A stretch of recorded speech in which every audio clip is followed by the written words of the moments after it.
Welcome back. U.S.-China trade hanging in the balance on Sunday morning futures yesterday. I spoke with National Security Advisor Ambassador John Bolton about how enforcement in a deal is critical. What is the enforcement action that could be possible here to make sure that Beijing follows up with these promises? There are going to be more talks next week.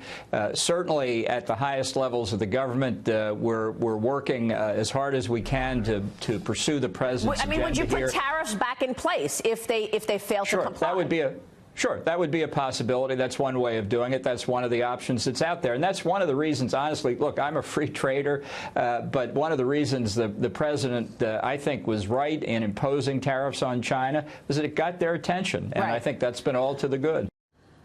Now, growing skepticism on the president's trade policies weighing on global businesses. According to a Fidelity International survey, the research finds that 45% of Fidelity's analysts believe trade policies are the cause of any business gloom out there. That's up from last year's 13%. Joining us right now is Path Trading Partners Chief Market Strategist and InTrades.com Head of Research and Principal, Bob Iaccino. Bob, it's good to have you on the program this morning. Thank you. And you agree that this China deal is important for markets. You're looking at copper as an indicator of where we are. Yeah, as the trade deal sort of became both sides talking positively about it, you saw this run for copper. It was about 7 weeks in a row where we were basically straight up. And copper not only being an important part of China's economy, but it's used as currency. When they're really up there with that 8, 9, 10% growth, they will actually trade copper as well as trading the currency and other things. So it becomes kind of a canary in the coal mine for how the deal is going. Right, because copper is an economic indicator. It goes in everything from making cars to your home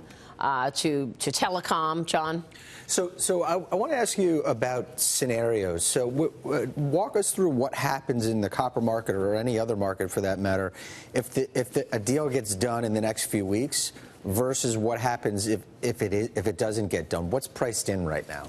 Well, priced in is a deal, that's for sure. I mean, where copper has gone over, say, the last 10 weeks, it's been down 2 of the last 3, but it's been a very strong run off the lows. The lows came when you saw that sort of I don't want to call it a false story, but whatever it was where supposedly the talks were canceled, and then Larry Kudlow came out and denied that the talks were canceled. That's where copper made its low. So since then, there's been sort of a coordinated effort between the U.S. and China to speak mostly positively about how the trade talks are going.